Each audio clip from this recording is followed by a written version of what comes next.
Bonjour. Inondation dans la ville de Douala ce matin. La violente pluie qui s'est abattue dans la capitale économique a bousculé la matinée de plus d'une personne. Les pieds dans l'eau, les élèves ont regagné avec difficulté les salles de classe. Dans ce journal, 2 élèves et 2 enseignants dans tout un établissement scolaire depuis le début de la rentrée. La SASM de Loum attend élèves et enseignants. Vous le verrez dans ce journal. Voilà pour le sommaire.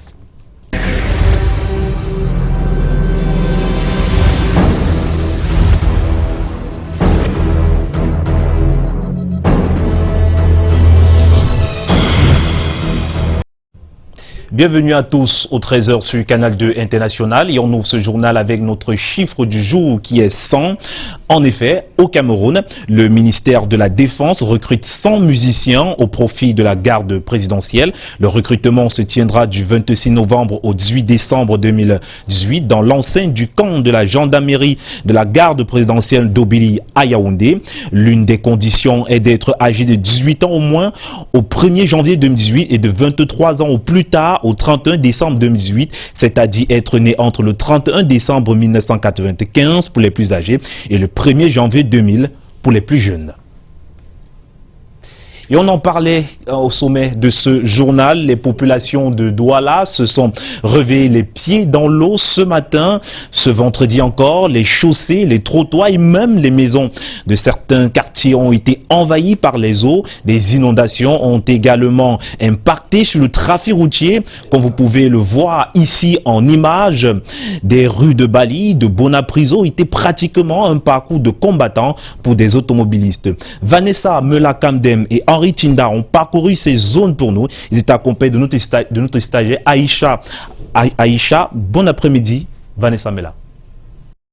Bon après-midi, Junior Rossin, les pieds dans l'eau, c'est ainsi que des populations de certains quartiers de Douala se sont levées ce matin.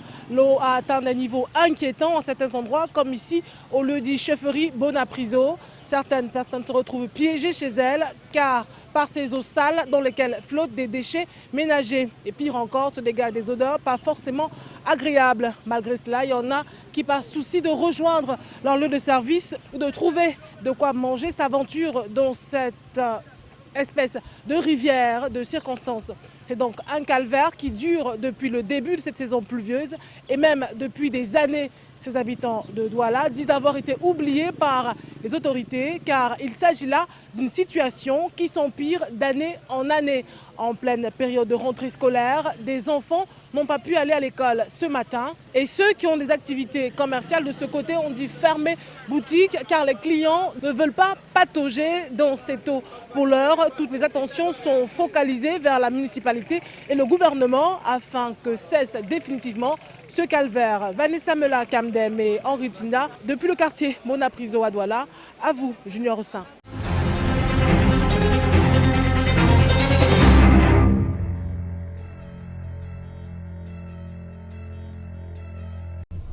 Au cœur de l'éducation, 2 élèves et 2 enseignants dans tout un établissement depuis le début de la rentrée scolaire. La SASM de Loum dans le Mongo est abandonnée à elle-même, un établissement d'enseignement technique qui se trouve dans un piteux état. Lil Piedjou et Luciano Djanko. 2 élèves pour 2 encadreurs, les seuls qui ont pris le train de la rentrée scolaire 2018-2019 à la SASM de Loum dans le département du Mungo, région du littoral. À ce jour, seule une dizaine d'élèves inscrits. La rentrée était vraiment effective pour l'année de formation 2019-2018 suivant notre découpage. Compte tenu de l'attitude que beaucoup d'enfants manquent ou allaient ailleurs avant de revenir ici, dont nous attendons. Cet effectif insignifiant pourrait se justifier par l'état de délabrement avancé de cet établissement d'enseignement technique professionnel. Un maçon drapeau, les bâtiments victimes des frasques de la nature, l'accès difficile aux salles de classe. Vraiment, j'ai le problème là, ça a des problèmes de direction depuis mon arrivée ici de 2013. Donc l'accès est difficile et ça fait partie de cette difficulté.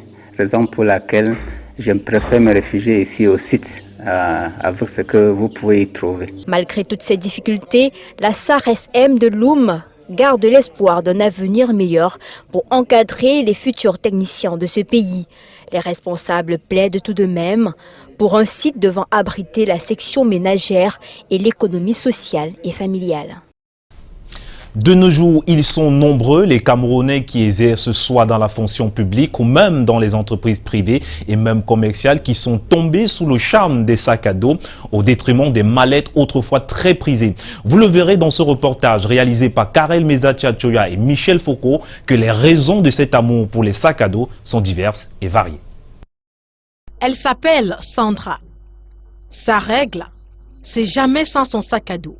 C'est à l'intérieur qu'elle range ses effets scolaires, contrairement à bon nombre de ses camarades qui ont une préférence pour les sacs d'âme. Ces raisons? Comme là je vais en cours d'anglais, je peux mettre mon cahier, mon bic et tout. Et par rapport à ça quand même, bon, comme ça se ferme au cas où je peux mettre mon parapluie sans être trop encombré. Comme en milieu estudiantin, le sac à dos a ravi la vedette aux mallettes en milieu professionnel. Même en costume cravate, certains l'arborent fièrement.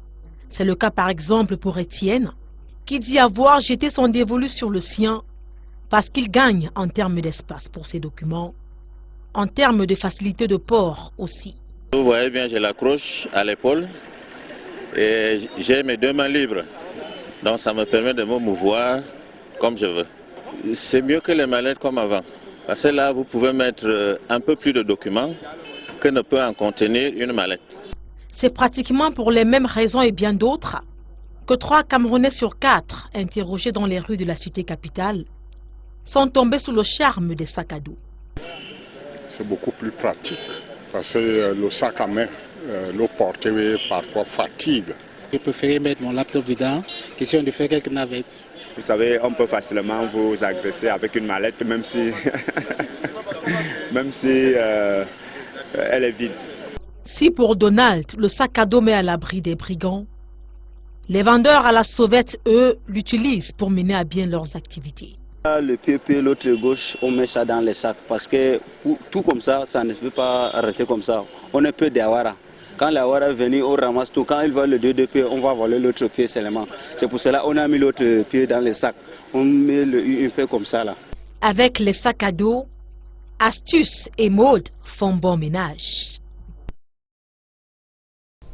Au cœur de l'éducation, entrepreneuriat jeune, les femmes et filles édifiées à l'initiative des acteurs de la société civile, plus de 50 participantes ont bénéficié de la riche expérience de leurs aînés déjà actives sur le terrain, séance de travail qui a permis aux jeunes filles titulaires d'un probatoire, d'un baccalauréat ou d'une licence d'être fixées sur ce qu'elles désirent faire comme activité pour garantir leur avenir. Karel Mezatia-Choya et Hubert Uche. Il est très souvent difficile pour les femmes, surtout les jeunes filles titulaires d'un diplôme du secondaire et même de l'enseignement supérieur, de trouver un emploi dans la société. Ces dernières sont parfois peu valorisées et contraintes de se lancer à leur propre compte dans la vie active. Certaines y trouvent succès, d'autres pas. Celles qui ont réussi dans cette voie partagent leurs expériences en matière d'entrepreneuriat jeune avec leurs cadettes à l'initiative de YouEquip. Souvent, on regarde vers le gouvernement pour avoir du travail, mais la plupart du temps, après tout ce temps passé, il n'y a pas. Donc, on a pensé que c'est mieux, c'est bien de faire cette séminaire et d'amener ceux qui ont eu leur expérience, peut-être même pas dans l'école, après ou bien même après tous ces diplômes, ils ont eu à aventurer et avoir des visions, de changer même de terrain, de cette chemin-là qui était leur rêve, parce qu'il n'y a pas peut-être trop de travail. Les femmes journalistes, celles du corps médical, des magistrats et même des membres de la société civile servent de guide à cette cinquantaine de participantes. Il faut que tu fais ce que tu as la passion et les habiletés. Donc, si tu trouvais un travail que tu as la passion et les habiletés pour faire ça, c'est bien. Et tu vois que quand tu fais ça avec la satisfaction. Au sortir des échanges, chacune d'elles a pu se faire une idée de ce qu'elle souhaiterait faire pour l'avenir.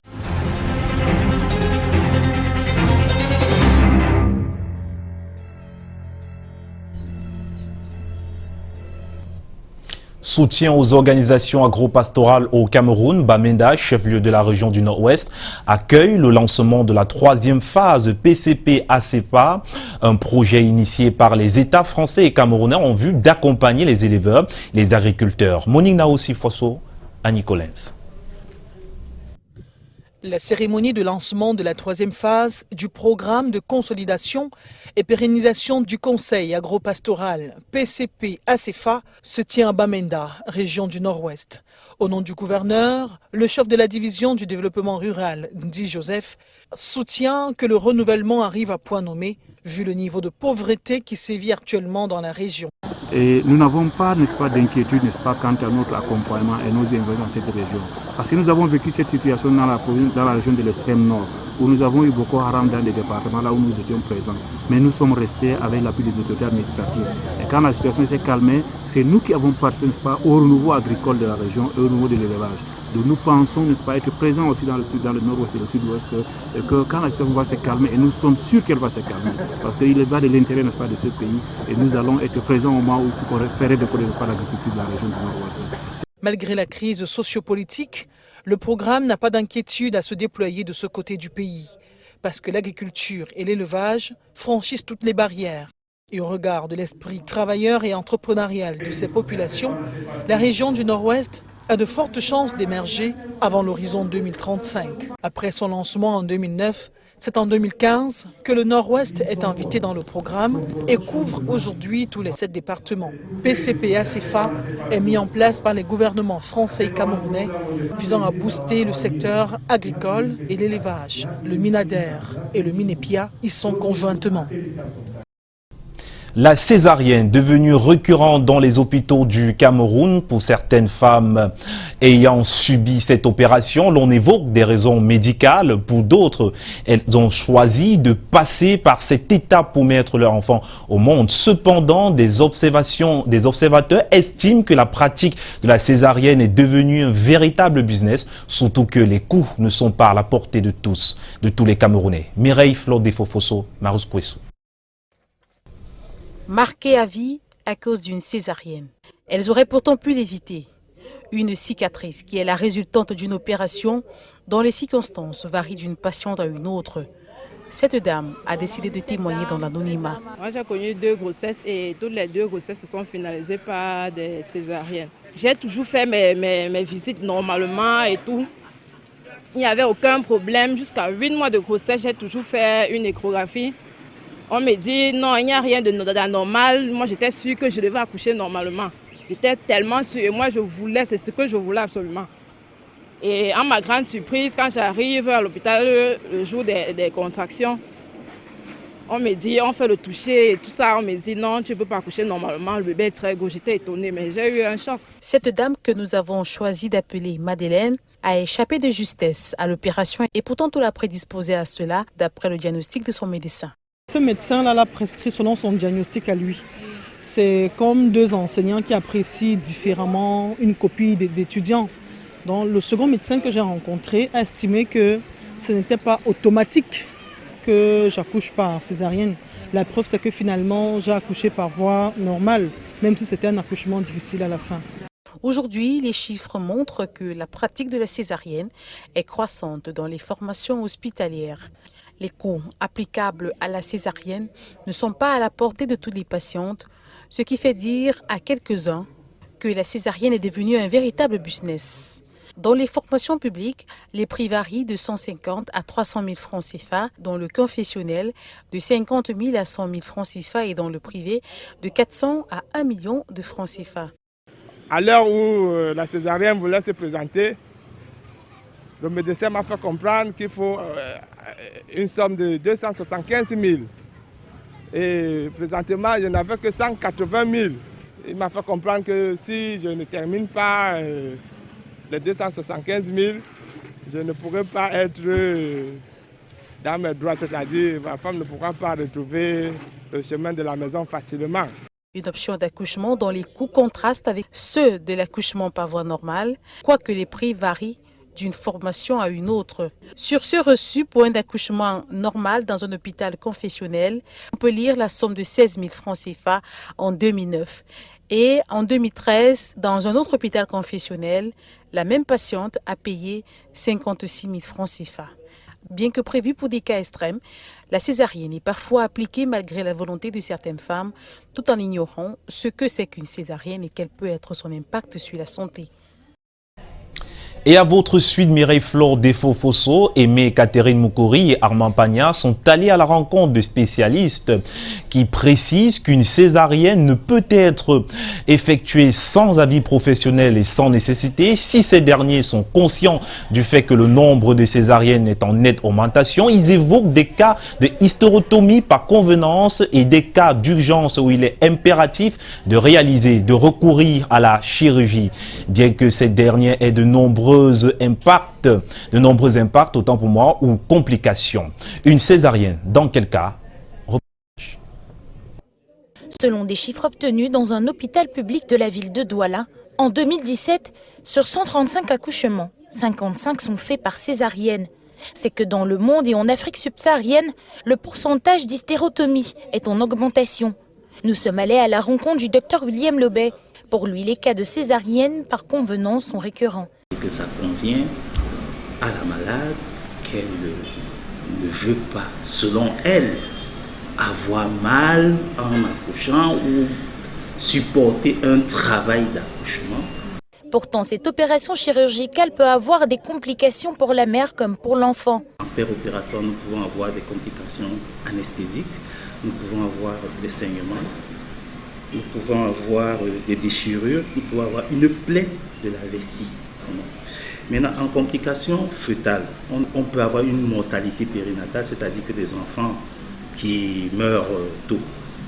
Une morbidité néonatale, on peut avoir des détresses respiratoires. D'autre part, la césarienne ne s'effectue que dans certains cas. Dans les césariennes programmées, nous pouvons avoir des césariennes avant le terme. Et dans ce cas, on peut avoir un retard de croissance, parce qu'on a un retard de croissance avec un retard de croissance sévère, avec une souffrance fœtale et puis une hypertension, où on décide que bon voilà, on ne peut plus faire évoluer la grossesse de la maman, on est obligé d'intervenir. À 9 mois, on décide de faire une césarienne, c'est-à-dire qu'on ne laisse pas la patiente rentrer en travail. Pourquoi? Parce qu'elle a un bassin qui est chirurgical, c'est-à-dire qu'un bassin qui ne pourra pas permettre à l'enfant de passer, parce qu'elle a un obstacle prévieux. Un obstacle prévieux, c'est quoi? Ça peut être un fibrome qui est devant la présentation, c'est-à-dire devant la tête, si l'enfant vient par la tête ou si l'enfant vient par les fesses. Là, on décide d'une césarienne. À l'unanimité pour le corps médical, l'accouchement par voie basse est préférable et l'opération à éviter, bien qu'elle ne puisse être la cause d'infertilité. Selon l'Organisation mondiale de la santé, les césariennes peuvent entraîner des complications majeures et parfois permanentes, des incapacités ou même des décès, notamment dans des lieux ne disposant pas d'infrastructures nécessaires pour garantir la sécurité chirurgicale et gérer des complications chirurgicales.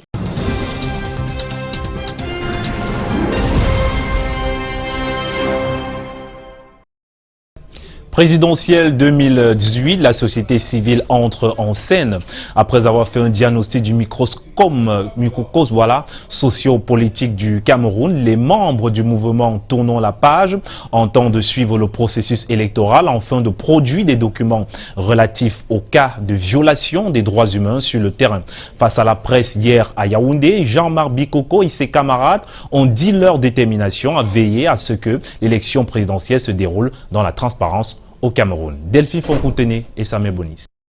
Comme le scrutin aura lieu, que ce scrutin-là se déroule. La société civile camerounaise s'implique dans le processus électoral du 7 octobre prochain. Nous allons faire le suivi, nous allons documenter les faits et les violences relatives aux violations des droits des électeurs et nous allons confirmer ou infirmer les hypothèses que nous avons relevées. Après avoir analysé la situation politico-sociale du Cameroun, la coalition Tournons la page déclare que le Cameroun se porte mal. La situation au nord-ouest et sud-ouest n'est pas réduisante. Vous allez dans le nord, dans l'extrême nord, c'est pas réduisant. Vous partez à l'est du Cameroun, ce n'est pas non plus réduisant. Et maintenant, si vous ajoutez à cela le chômage, le taux de chômage, et vous ajoutez à cela aussi la précarité dans laquelle nous tous nous vivons, il est temps que nous nous asseyons pour discuter.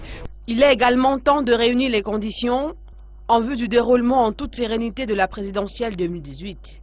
Ce mouvement international qui regroupe les associations de la société civile d'Europe et d'Afrique préconise le dialogue. Pour que la guerre finisse au nord et au sud-ouest, il y a une seule chose. Le chef de l'État fait une déclaration d'arrêt des hostilités et du début du dialogue. Le temps d'une communication spéciale ce 6 septembre à Yaoundé, les membres de Tournons la page Cameroun disent tout donner afin que l'élection présidentielle se déroule dans la liberté et la transparence. Nous voulons offrir nos services à tous les acteurs pour que la présence des citoyens soit effective dans tous les bureaux de vote. Il y en a près de 25 000 et nous voulons être partout parce qu'il faut sécuriser les suffrages des Camerounais.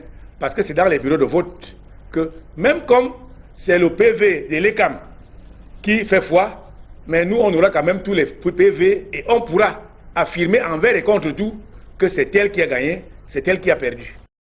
Jean-Marc Bikoko et ses camarades se déploieront sur l'ensemble du territoire dans les jours à venir. Question de sensibiliser la société civile sur les enjeux de cette présidentielle.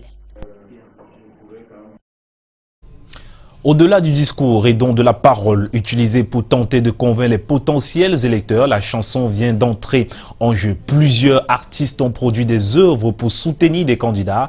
Cabral Libby, Maurice Kamto, Akere Mouna ou encore Paul Biya sont quelques figures que l'on retrouve dans ces chansons. Vanessa Melakandem et Henri Tinda.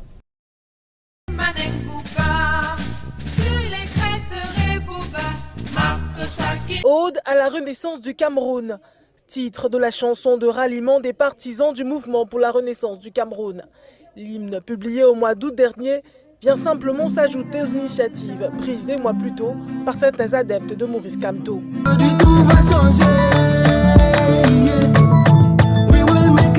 L'art musical est également un instrument pour le mouvement Now. C'est dans un style afro-pop qu'Akere Mouna et ses compères appellent les Camerounais à adhérer au changement.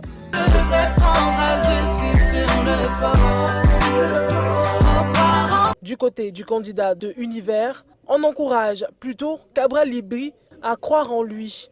Une chanson effectuée en duo par deux jeunes femmes. J'ai donc décidé de faire cette chanson pour encourager mon candidat parce que je crois en lui, parce qu'il a donné espoir, non seulement donné espoir à la jeunesse camerounaise. Pas seulement la jeunesse, c'est pas le candidat, il est membre de la jeunesse, mais aussi il a poussé à beaucoup de personnes, à beaucoup de Camerounais de s'investir dans la chose politique. Pendant ce temps, d'autres clament tout haut qu'ils vont voter Paul Biya. Il s'agit de l'artiste Two Boys en featuring avec Chelsea. Pas te voter Papa Paul Biya avec tous ses projets. Quand Total 2019. Un avis que ne partage pas tout le monde. Paul Biya doit partir comme Aïdjo est parti de la tête de ce pays et de celle de son parti. Qu'il ne s'inquiète pas pour le Cameroun, ça va aller. La musique est donc devenue un moyen d'expression de la jeunesse camerounaise dans le cadre de la présidentielle 2018.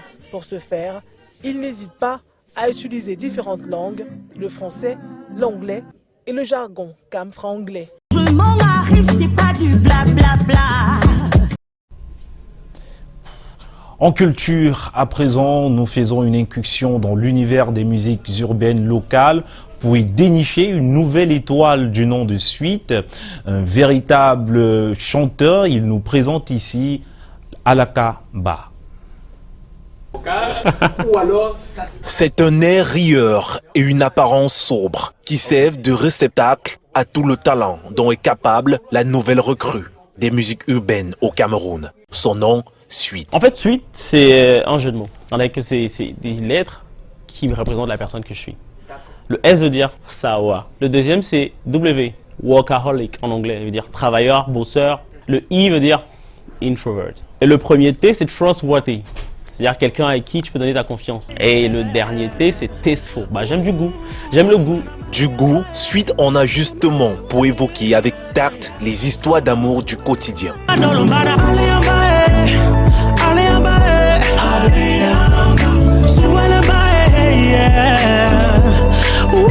Aleyamba, c'est à la base une histoire d'amour, hein. L'histoire d'un couple qui s'est battu. Et voilà quoi, l'homme en fait en question dans la chanson a fini par demander la main de sa dulcinée en mariage. C'est quelque chose d'incroyable, c'est super quoi. Bien qu'il semble être un génie, Sui ne s'est pas fait tout seul. Il est le fruit d'un bon encadrement. J'ai la chance, j'ai envie de le dire ainsi, d'avoir un aîné, un grand frère. Aujourd'hui, c'est au-delà du business. Et c'est James Lagaz, qui est le patron de Stonas Music, qui est mon label. Ça fait maintenant 1 an et demi, voire 2 ans qu'on travaille ensemble de façon officielle. En attendant ses prochains singles, Sui continuera de nous enchanter avec des notes de Aleyamba.